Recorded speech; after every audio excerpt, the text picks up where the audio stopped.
Mesdames et messieurs, depuis plusieurs jours, une onde de choc silencieuse mais puissante traverse le Sénégal.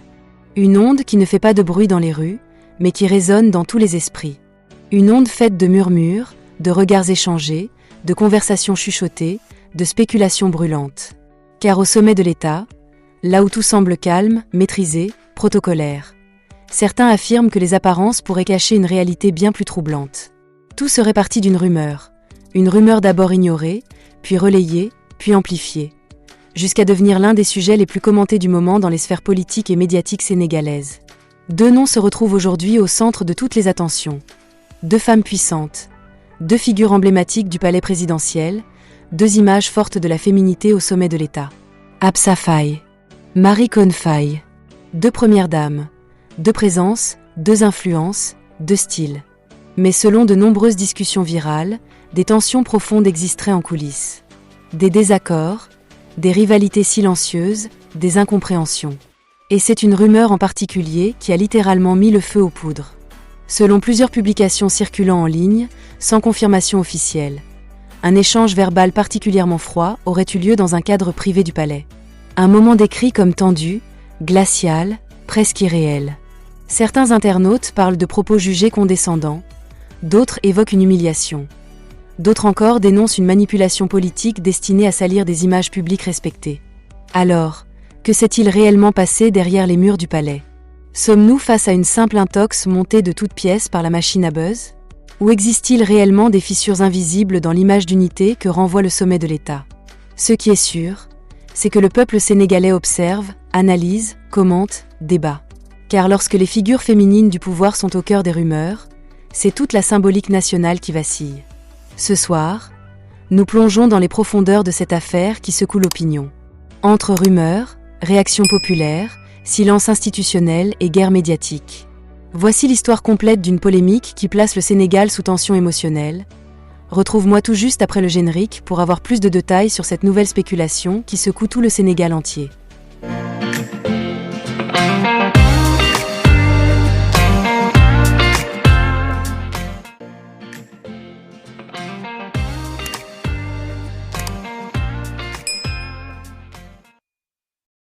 Tout commence par une fuite, ou du moins ce qui est présenté comme tel. Un message publié tard dans la nuit par une page spécialisée dans les coulisses politiques. Un texte court, ambigu, mais explosif, évoquant une atmosphère glaciale entre les deux premières dames lors d'une rencontre privée organisée en marge d'une activité officielle. Au départ, la publication passe presque inaperçue. Quelques partages, quelques commentaires. Rien d'exceptionnel dans l'univers numérique sénégalais habitué aux spéculations politiques. Mais en moins de 24 heures, tout bascule. Une capture d'écran commence à circuler sur WhatsApp, puis sur Facebook, puis sur X, puis sur TikTok. Chaque internaute y ajoute sa version, son interprétation, parfois même des détails totalement inventés. Certains parlent d'un échange verbal sec. D'autres évoquent des propos blessants qui auraient été prononcés dans un moment de tension extrême. Sans audio, sans vidéo, sans témoin officiel identifié. La rumeur grossit encore et encore. Très vite, deux camps se forment dans l'opinion publique. Les partisans d'Absa Faye dénoncent une campagne de diffamation orchestrée pour salir son image.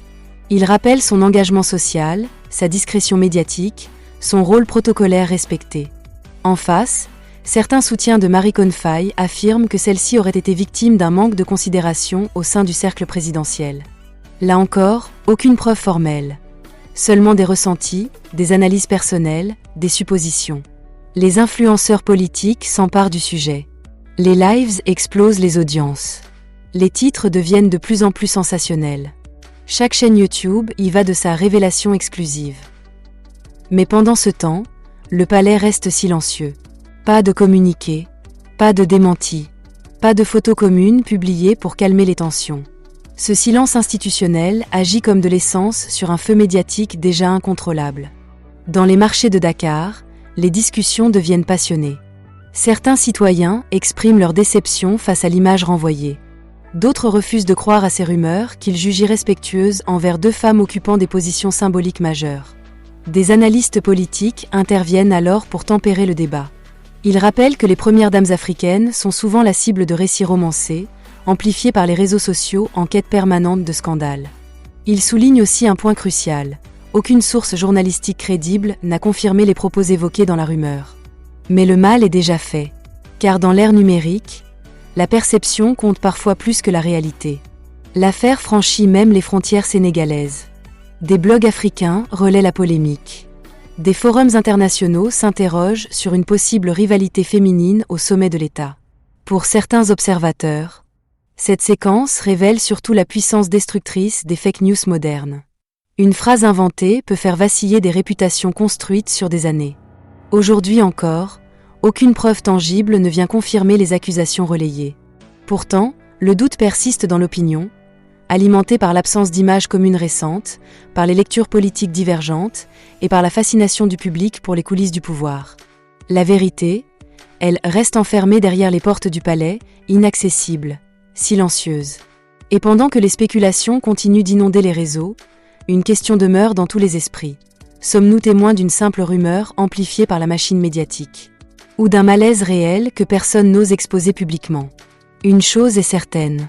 Cette affaire aura suffi à placer, l'espace de quelques jours, les deux premières dames au centre d'un cyclone médiatique d'une rare intensité, révélant au passage la fragilité de l'image publique à l'ère du buzz permanent.